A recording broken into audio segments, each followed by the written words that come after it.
link from my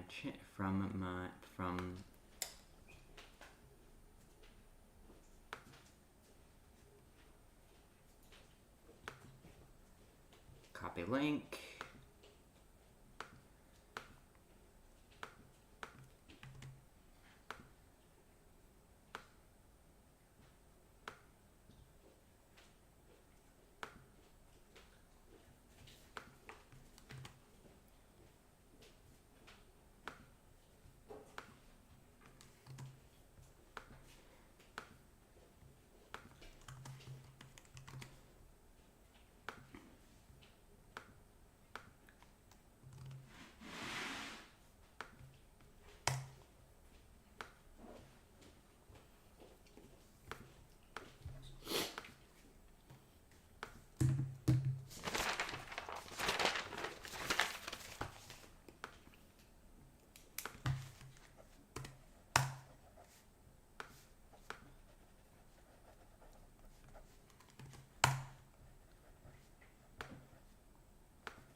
All right, everything's all right. Shared it everywhere. Shared the link everywhere I want to share. And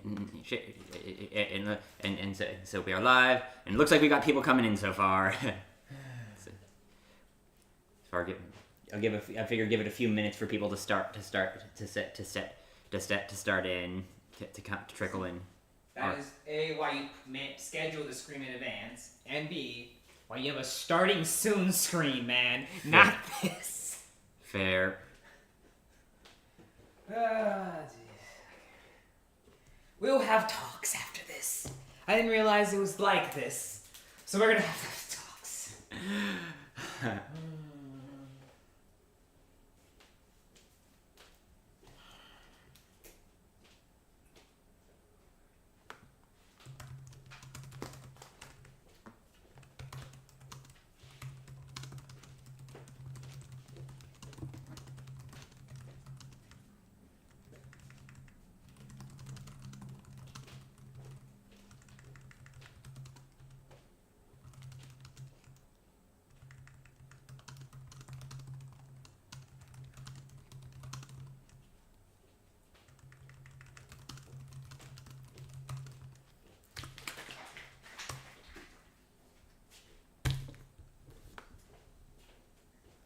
Mm-hmm.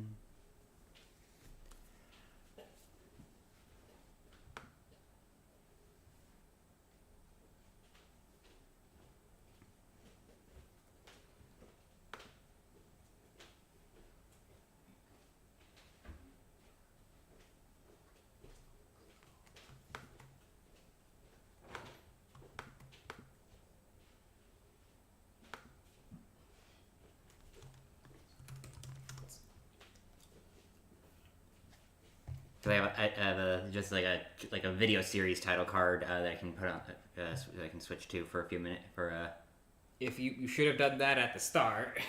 Yeah. Do you not have starting music either? I do not.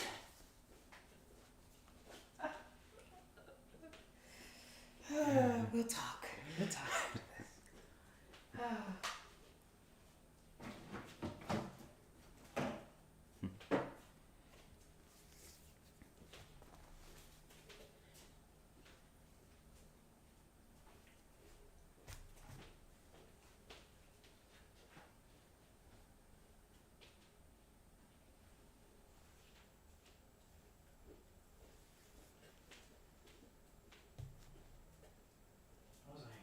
Oh, right.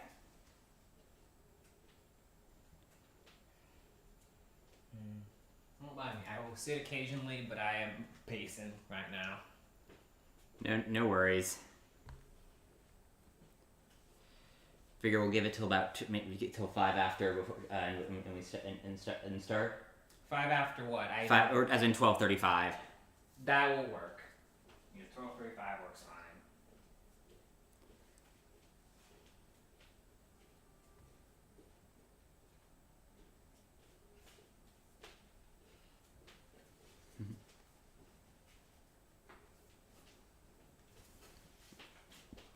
Mm-hmm.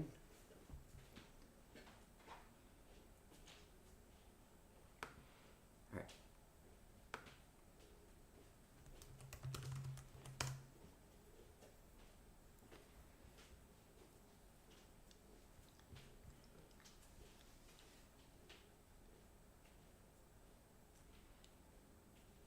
But yeah, previous streams we either just relied on the fact that we had the games had their own background music, or Kim had had put some lo-fi stuff on her computer. But I do not know how to get them. I have never been able to figure out the music with getting background music to work with OBS. It's extremely not hard. I'll show you.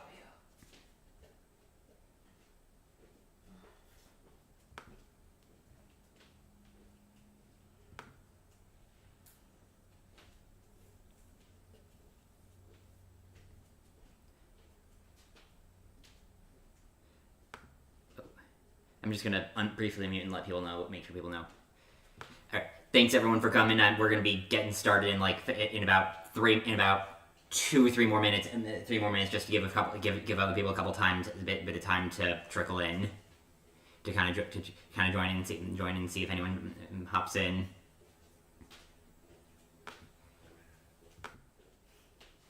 Let me try and see if I can let me try and.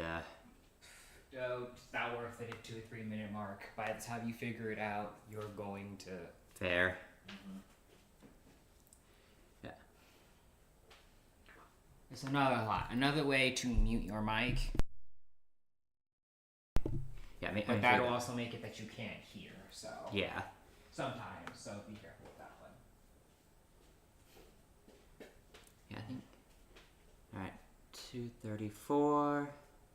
Okay, looks like we got 7 people so far, so figured. I don't need numbers. Fair. I don't need numbers.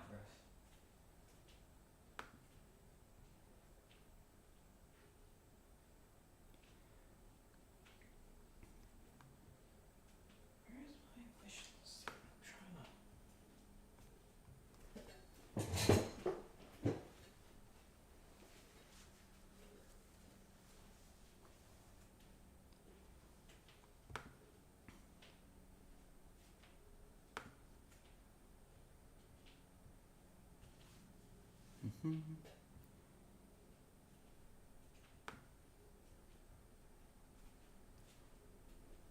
Okay, 12:34. I think it's kind of. I think we can get started. All right, go ahead. Okay, I think this is good. Okay. Looks like this is a good time. We've given enough time for some people to come in. Thank you everyone for coming, and welcome to the Constructing Legends Episode 0 live stream. Woo!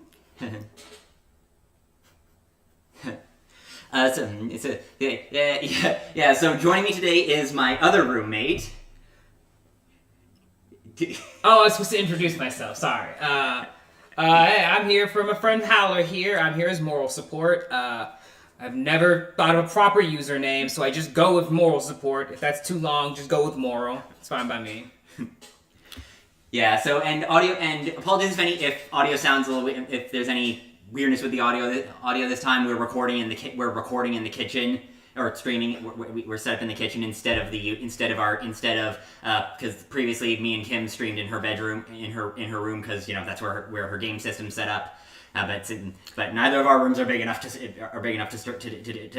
both of us to be in the same room recording, streaming while she. Our rooms are small and messy. Yes, that. Yeah. Yeah. So so if anything sounds off with the audio, apologies. Yeah. But also related to as I've kind of mentioned in my previous streams, at next week I'm going to upload my first video for my analysis series for the Netflix DreamWorks series Voltron Legendary Defender. But I also know that most of the people who follow my channel came for Kingdom Hearts and aren't necessarily familiar with Voltron. And maybe they haven't watched it. Maybe they started and never finished. Maybe they watched once years ago and then completely forgot everything. So I figured before I started uploading my Voltron videos, I should do a live stream where I basically do a newbie recap of the series, so that people can at least follow the basics of what I'm talking about. I have no idea what you have written, and I am not worried at all. You've seen my videos.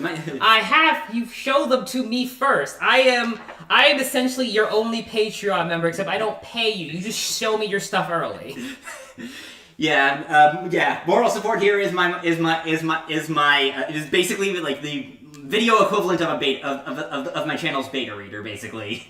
Sickly, he previews all my videos to make sure that I don't get so lost in my own head that my videos are completely incomprehensible to a casual fan or a non-fan. And all for free. Alright, but no, I'm excited for this. First thing you showed me of your many interest when we first met was Voltron, that just started coming out, and after that, each season we just watched it together. So yeah, I dragged you into the show with me when we met. Yes. Met. Okay, yeah. So how are we starting this? So we're gonna start out with all the way back at the beginning of the series, with the beginning of the show. So basically, to kind of set the scene, the show starts out unspecified number of centuries in the future, and with a trio of astronauts on a manned mission to one of Pluto's moons.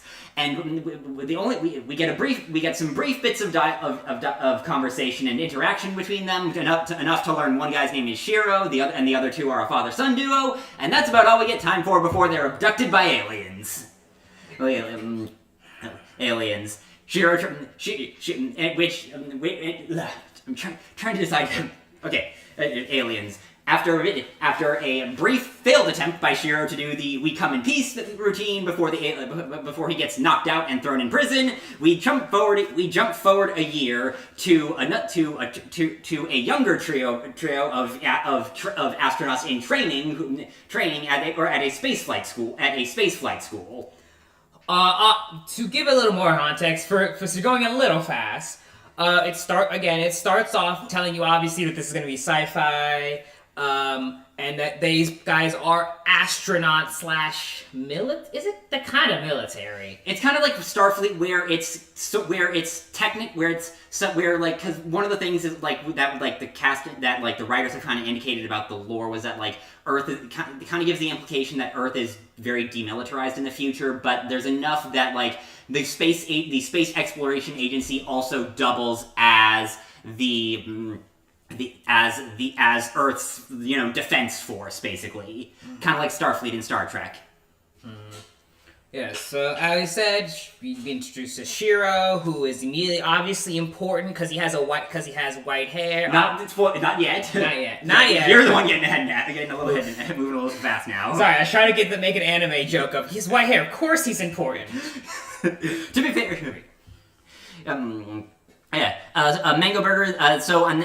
My next set of video essays is going to be analyzing the Netflix Voltron series. But since not everyone who comes to my channel is familiar with that show, I have basically done I'm basically doing a recap of the show to kind of so that people who follow my channel for Kingdom Hearts stuff will at least be able to follow along.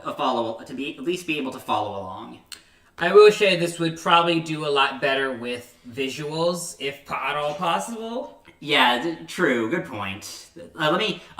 Actually, I already have a good picture saved to my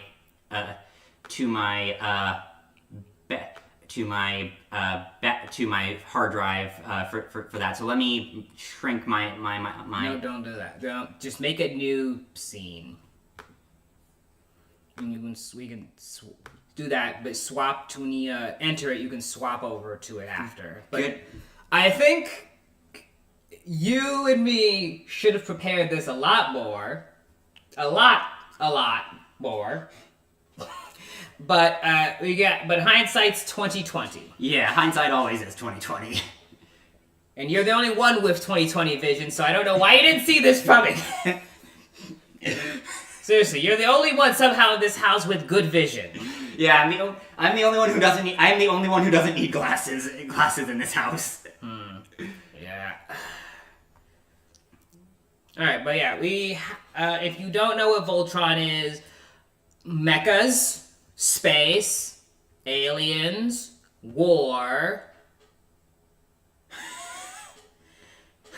All right, I just noticed the food messages. Just cheeseburger's good. Then you went to chicken, so I'm a little confused.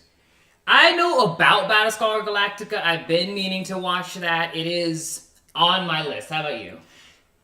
Pretty much same thing. I know of it. I know the basics of it, but I have not watched it myself. But I do know there is some good references to Battlestar. I think in Voltron, I've heard that they like to reference other shows. They do. They do like to reference other shows, which does come up in one of my other videos because some of the references actually do have plot implications. Hey, I shared the link to the server with all my Voltron friends. You told me who you shared it all with. Yeah. Seriously, why do we not have pictures? No. Keep going. Okay. Giving them reference. Okay, so now that getting back to summarizing the plot. Summarizing the plot, we get a treat. We jump from Shiro and the other astronauts getting abducted by aliens to a trio of students at the spaceflight school. They basically are introduced like failing a simulated rescue mission to that same moon. That same moon. It starts off with them all in a simulation, showing that they all are together as a group, assigned as a group, as a team. And of course, they are bicker because it's the start of the series. They bicker. They bicker and have terrible teamwork. Terrible teamwork are showed to be lower on the list of the team. They are the kind of the delinquents, would you say not dropouts, but like the people who are like they're not like bad students, but like they're in the case of like in terms of the actual team building exercise, they rank lower than their peers, kind of pretty much. Yes, foreshadowing teamwork. Yeah, and we find out that the alien abduction of Shiro and his team has been covered up as them dying due to pilot error, which makes one of the new trio, Pidge, really pissed off, which again foreshadowing a connection to a personal interest in what happened. The other two pilots are Lance and Hunk. Hunk's the engineer of the trio. Pidge is the communications officer of the group, and Lance is the one assigned as the pilot in the simulator. And the chewing out they get from the teacher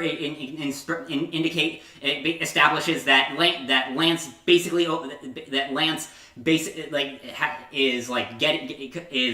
only got into the fighter pilot class because the best pilot in the class flunked out. Also, if you're wondering, yes, Lance is the Lancer of the group. They really made that obvious.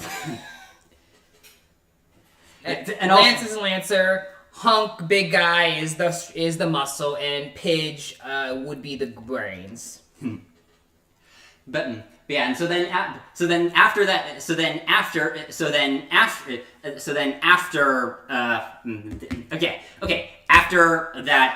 that disastrous simulator drill, we cut to nighttime.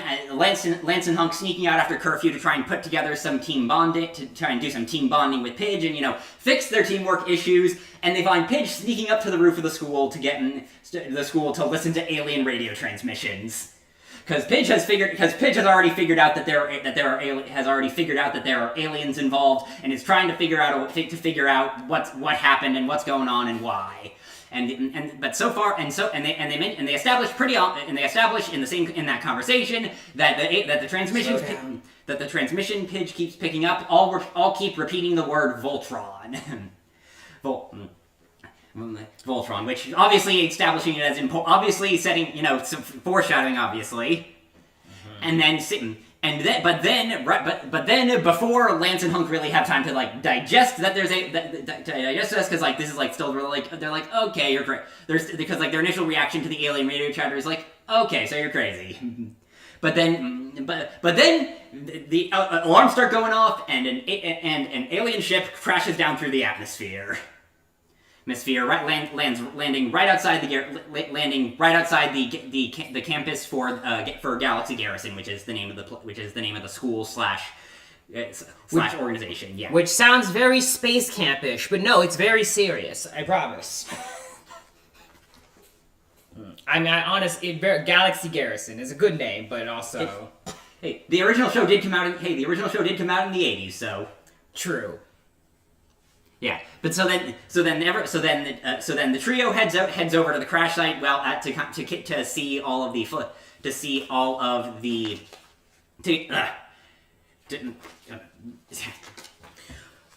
obviously teenagers seeing an alien ship crash are gonna see, oh, that's cool, let's go over there.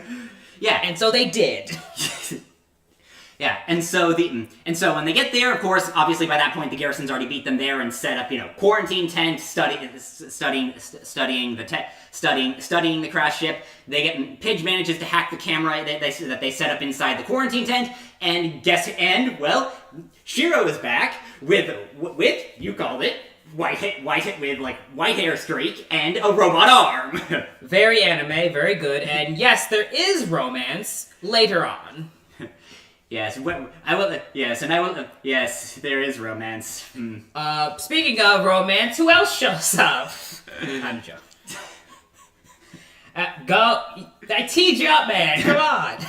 Okay, so so Shiro is obviously in distress. Freaked out, freaking out, hey, basically screaming that hey, aliens are coming, we need to prepare, and basically starts talking about how they need to find Voltron, which obviously since Pidge just said that was the repeating word in all of the alien transmissions they were picking up. This is obviously important. Important. But the garrison, since Shiro is panicking and by his own admission does not even know how long he's been gone for. Let's sedate him for a moment and then we'll debrief him once he's awake and had a chance to and calm. But Shiro obviously not cool with being put under, but then once he's out, the Lance, Pidge, and Hunk are oh hey, let's go try and get him out of there. Cue explosions in the distance. Yeah, not their fault. No. Yeah, not their fault, because they're which turns out to be set by the pilot that dropped out. Yes, there was a foreshadowing. A pilot dropped out. Lance has a chip on his shoulder over that person. That person shows up, apparently has a connection to Shiro, and he came to go free him and save him. Yep, and basically pretty much does the bulk of getting Shiro out, knocking out the guards, the remaining staff in the quarantine tent, unstrapping him, and then Lance, Pidge, and Hunk join in and tag along on the getaway. Yes, that's where we meet the bad boy who you have yet to name. His name is Keith. Keith. And so, yeah, Keith they all get away. So they all get away from the garrison, and then they move. And then the next day, Keith shows off his conspiracy board that he's been working on, where he basically reveals that after getting kicked out, he wandered around the desert for a bit, desert exploring, and found a bunch of caves with like markings depicting a blue lion, and told the team about how he was sensing some sort of strange energy and how the carvings in the cave contained clues pointing to something happening that night that Shiro landed. And then Hunk reveals that like they had figured out. They all figured out that they all have figured out a little bit of each of the things, put their brains together, and build a thing to track whatever they're looking for is. Track what they're looking for is, which turns out to be a giant robot blue lion. Yes, they just somehow find a giant blue lion in the middle of the desert. Robotic, yes. Yes. In the middle. Well, technically, it's honestly considering it's like blue, like the association in the marketing and abilities with blue and the water makes sense considering the fact that like they never actually say in the show where the garrison base is, but the map on Keith's conspiracy board is a map of the Grand Canyon.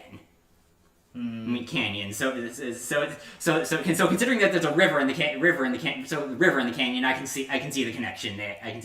But not important. Not important. They find a giant freaking robot. A bunch of teenagers and a young adult man has found a giant robotic lion. Super happy. Yeah. And then they don't know why, but for some reason it only responds to Lance. It only responds to Lance, lowers its force field for them, and basically takes off on autopilot, and they basically have to and basically flies them around until they head up into orbit, and another alien ship arrives. Which arrives pretty much in pursuit of Shiro, and so they lead the ship away from Earth, and then a wormhole opens up that leads they don't know where. So they all come to the decision to follow where it leads and fly off into the unknown, space. Yes, the final frontier. Here, yeah, and so the lion takes them to a completely different part of the universe, with another planet nearby, and it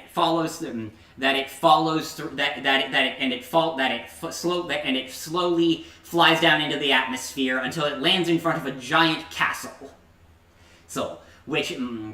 And then once the team goes inside, that like all the lights start, it scans them, and then once it determines they're not a threat, all the lights start turning on and they follow the lights until they come to a control room where two stasis pods come out of the floor, and out of one comes a princess. We don't know princess yet. It just looks like a pretty lady. There's a pretty lady sleeping in a pod. Fair. Okay, fair. They don't know she's a princess yet. Pretty alien girl in a pod. Lance catches her as she falls out and tries to crying out for her father, and he tries to pull the suave ladies man routine, and then she basically she doesn't exactly put him in a headlock, but it's close enough.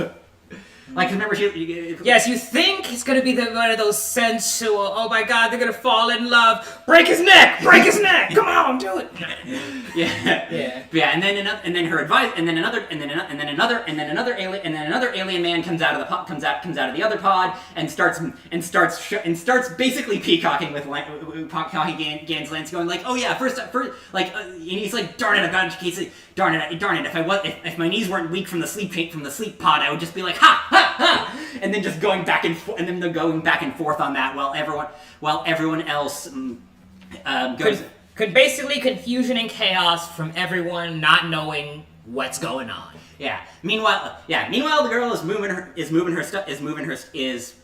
checking the computers to figure out like how long she's been asleep for, and then drops the bombshell that she's been asleep for 10,000 years. That must have been the best nap ever. Like, I don't sleep well, so I'm a little jealous, I'm not gonna lie. Honestly, considering your sleeping habits, I am not surprised. Yeah. Well, anyway, 10,000 years in the future. For her. Samurai Jack. No, I mean Voltron. But yeah, and so then we get a flashback to her to their castle being under attack by the same alien ruler who the guys that abducted Shiro in the prologue were reporting to. So yes, they show the flashback, and then they show once again the same style of ship that is kept so far being shown as antagonistic. So we're getting just more and more little bit information sprinkled about before again finally introducing who we're facing. Yep. And so then the girl's father basically declares that he's sent all the lions away and uses magic to stun her unconscious. And then the flashback ends, and we finally get some exposition on what's going on, and we are formally introduced to Princess Allura of the planet Altea and her royal advisor Karan, and who are to their knowledge the only survivors after their entire planet was destroyed by the Galra Empire and their ruler Zarkon. Say that again slowly, because you said a lot of terminology for if this is supposed to be the first time that you just said. Princess Allura of this planet here. Okay. Galra, Empire, Sarga. Like, you said so much, dude. Okay, yeah. So yeah, this is why you're my beta viewer. Yeah. So we are officially introduced to Princess Allura from the planet Altea, and we find out that from her flashback and finding out that she's been asleep for 10,000 years that her entire planet was destroyed by the alien race known as the Galra, who are the ones that abducted Shiro in the prologue. Yes, so there are still, even at 10,000 years, they seem to be still a current and active threat. Yep, and from the conversation where she angrily spits out the name of the name of the Galra leader Zarkon, we find out that the same guy has been in charge of the Galra for that entire 10,000 year period. His skincare routine is on fleek. I was trying to think of the right word. Oh, it's immaculate. There we go. Yeah, the secret ingredient is planet juice. Pretty much. Yeah. So then, So then after after the exposition, we start. Allura explains that the robotic lions combine into one giant robot warrior known as Voltron, that Zarkon is looking for the lions because Voltron is the only thing that can defeat him. So then she gives everyone a rundown of how like the lions choose their pilots and look for different qualities look for different qualities that each correspond to their role in the team. Red is the right arm, black is the torso and head, blue and yellow are the legs, and green is the left arm. Which mean you said they have a meaning with the pilots. You want to mention what those mean? Okay. Yeah, so Yellow Lion is like one of the is pretty much kind of like how you said like Hunk is like, you know, the muscle that Yellow is focused on, like lifting the team up and being the protector of kind of a protector type role for the group, so, like a physical support role. Whereas Blue's attributes are never stated in the show because Lance basically interrupts to try and like, you know, talk himself up a bit, where he's like because he's like, let me guess it, Blue takes the best handsome most awesome of the bunch. And so so we never get an official thing, but from my own from the analysis I've seen from others and from my own looking at the series, it corresponds a lot to like the emotional stuff, kind of being like the kind of a emotional support thing, because like for all Lance does, we do kind of see later. This is like a later on, but we do see later Lance that for all his like for all his like chip on his the chip on his shoulder, Lance is very in tune with like himself and is able to kind of recognize when something's up with the others. He got some emotional spark. He's empathetic. Yeah, and then the Black. Yeah, Black Lion is basically the calm and collected leader who is basically always in control, who is described as like always in control and inspires like unquestioning trust in their teammates, and so that goes to and so that role goes to Shiro, and then Red is basically the one relying on instinct more than and risk taking than on skill and book knowledge. So that one goes to Keith. So Allura basically figure out like which paladins are fit for which lion, but physically the lions are still scattered at this point. They have to go out and find all the others. So they spend all of that. So they spend like the next. Like, this is still technically, so like, Netflix has this as like, still the first episode, but but it's like, in production and structure, it was like, technically like a 3-parter meshed into one thing on Netflix. So this is like, the second part of the 3-parter, is basically them like splitting up to try and find the other lions. Like Allura's able to track the green and yellow lions' locations, so they can like Shiro and Pidge go to look for the green lion, and in the process, while Pidge is kind of like getting anxious about like whether they'll actually be able to fly it, Shiro drops some sage advice some sage wisdom from the commander from the lead astronaut from the mission to Pluto.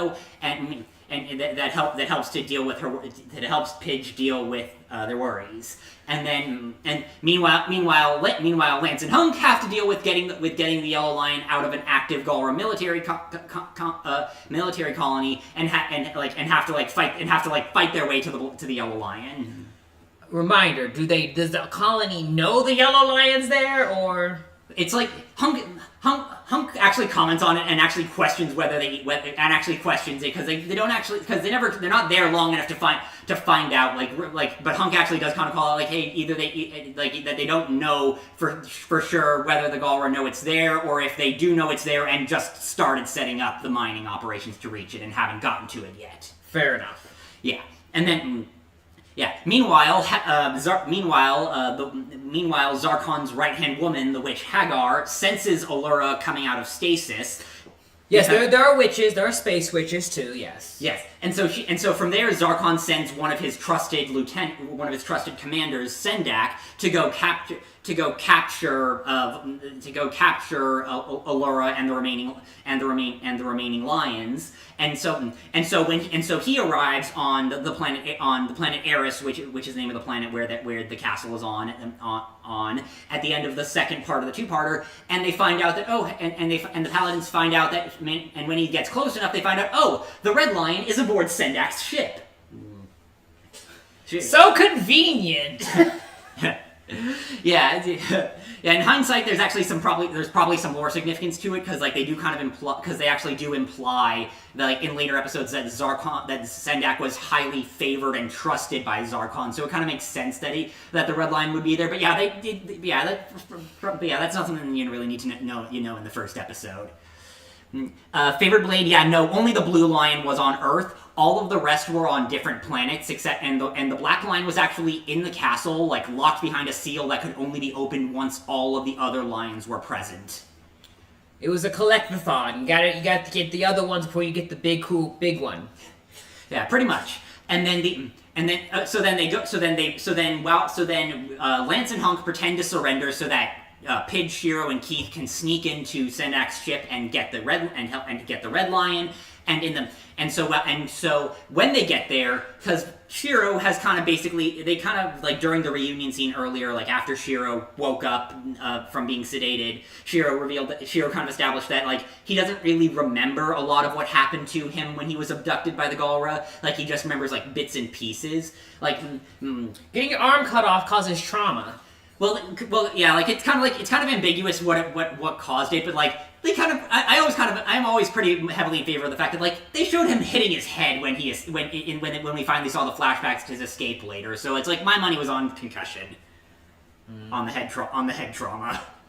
I mean, I would say there's many trauma from being kidnapped by space Hitler for about a year or so. Yeah, getting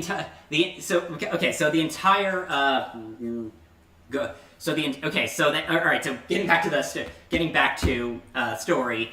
So they rescue. So all of which was to say that when they get on the ship, Shiro realizes, oh, I've actually has a kind of that kind of triggers a memory for Shiro. Where he's like, oh, I was actually briefly held on this ship for part of that ship during my captivity.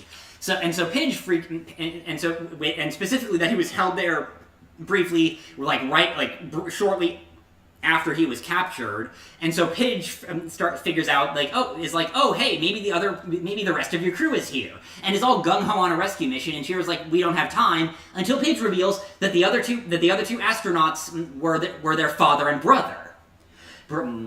So which is why Pidge is so pissed off about the cover-up, because the public is being told that, oh, their family died, when they know for sure they're still alive. Yeah, I think that's right to be pissed about that. Yeah, and so Pidge is dead set on tracking their family down and rescuing them. So Shiro's like, okay, we'll do a rescue mission, and Keith basically is forced to adapt and rely on rely on and basically navigate his way to the Red Lion. Has to bond with it and earn its trust by basically shooting himself and the Galra guard robots off out the airlock of the hangar bay, and in order for the Red Lion to actually trust him. The Red Lion wants the most badass person. Pidge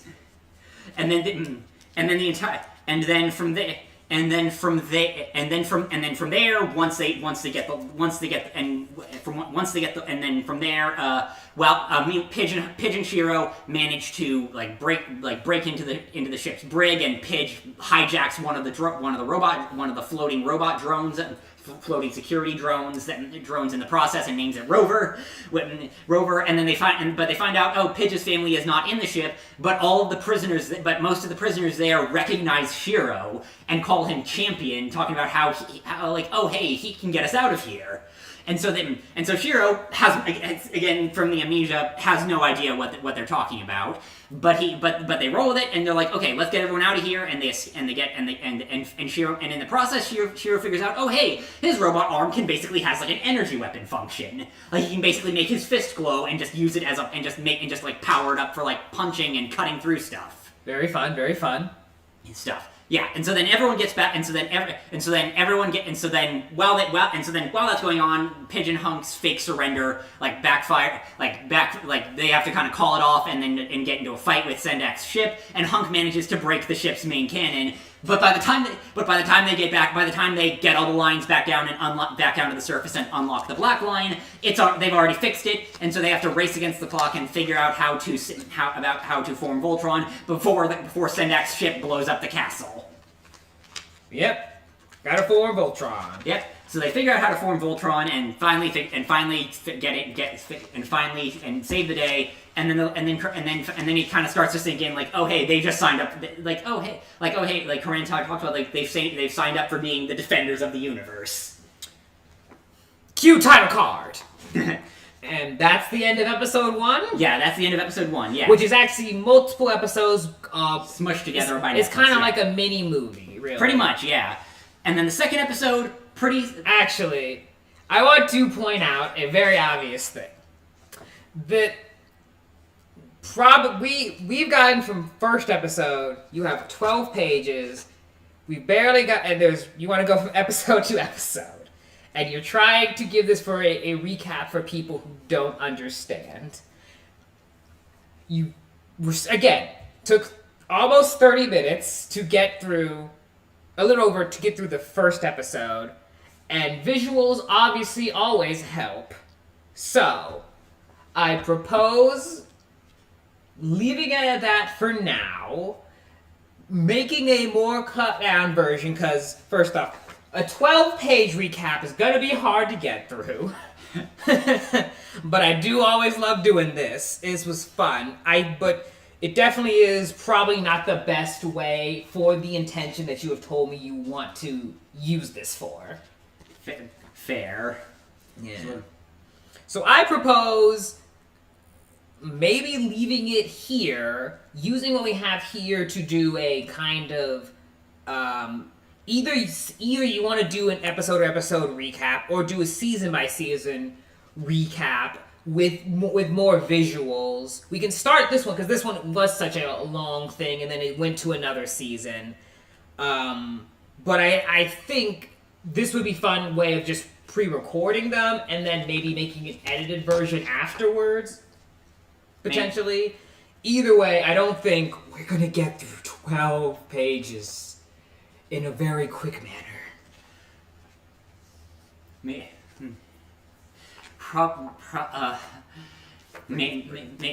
I'm thinking because part of it because I figured the first episode and the last season would probably be the longest parts. It would probably be the longest parts of this, because some episodes, like the main points I wanted to summarize are pretty much like straightforward. I don't necessarily need to do like a whole play by play for all of them. Oh, I agree, but I do also think, again, visuals do a lot. There's different people take information in a lot of different ways, and I listen to a lot of podcasts and audiobooks, so I know I'd be fine. I know you would be fine, but I also know if you want to introduce people to this, they also need to know this is Shiro, this is Keith, this is Lance, and without pictures, it's much more difficult. So, fair point. At the very least, I feel like this is a good place stopping and of testing. And if we want to keep doing these, we can do these season by season, and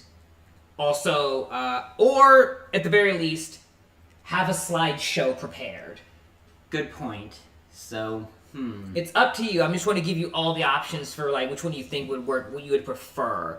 Because I am 12 pages, just talking, no visuals, definitely is going to make it difficult for anyone if you want them to know what's going on. Yeah, that's fair. I did not think everything through for this stream. And that's why you have moral support. Don't worry, I'm here for you, bro. But I think this was a good, at least, test. And I want you, and obviously you can look through and listen to this again to see like how you want to, if you like, oh, I like how we did this, first go through of the first technical episode, and maybe I want to continue this, but then add images or anything like that. Yeah, that's fair. Because how would we do that scheduling wise? Because my original plan was to do like post my first video essay in next weekend, second one last weekend of September, third one last weekend of October, and then the one I just finished last weekend of December. So should I just maybe we should do that like along as we could do something kind of like on the off weeks of my Kingdom Hearts streams, like where we do the summary stuff like as we're in between, so that people in between.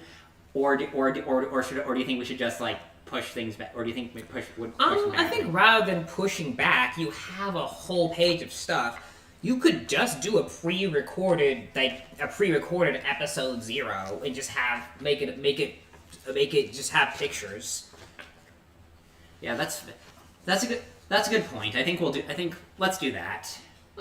Sounds good to me. I'll help you out, obviously, putting this together. I can still record it with you, throw in the jokes. I'm better with jokes and bouncing off. But, yeah, I do think, for your purposes of what you've told me of, I want this to be a cursor so that someone who doesn't know Voltron can look through this and then enjoy your videos. let's make sure this is as newbie friendly as possible. Sounds like a good idea. All right. So I think how about since we're already down here, why don't we just we'll stop the stream and then just keep keep recording our dialogue and then edit down from there maybe. Yeah, sure, I ain't doing nothing. All right, sounds good. All right, so thank you guys for okay. So obviously, thank you guys who did show up for this stream. It really means a lot to me that you showed up, and sorry that we couldn't do the entire sorry I bit off more than I could chew on this. But I will announce on the stream. I will announce ahead once we finish getting the episode 0 ready. I will go ahead and I will pretty much go ahead and post it. Hopefully I can get it done and post it same day that episode 1 goes on. That episode 1 goes online. Oh, it should be able to. Yeah, so that way we can have it all ready to go, and you guys can experience the full summary of the series in all its glory. All right, thanks for joining my friends' stream. Like, subscribe, all that stuff. Yeah, and all that, and also that also applies to your stream. We don't need to talk about me. I'm Morals. We don't need to talk about my stuff. No, it's fine. It's fine. No, anytime I stream with someone, I always gotta promote their stuff. It's like, so yeah. I know. Yeah, so if anyone wants to watch watch moral support streams, then he does. No, don't even do my streams. If you like, okay, I'll say this. If you like art, like trying to do art, you feel the struggle of art, and are still trying to do art regardless, me too. I made a video about that. I've made a channel about that. You can find the link in the description. I just put my first video out. Let's all get to art to do art together. Well, thank you guys all for coming, and hope you guys have a good weekend. We will get the proper episode 0 live episode 0 uploaded next weekend. All right. See you guys next time. Bye bye. Bye bye.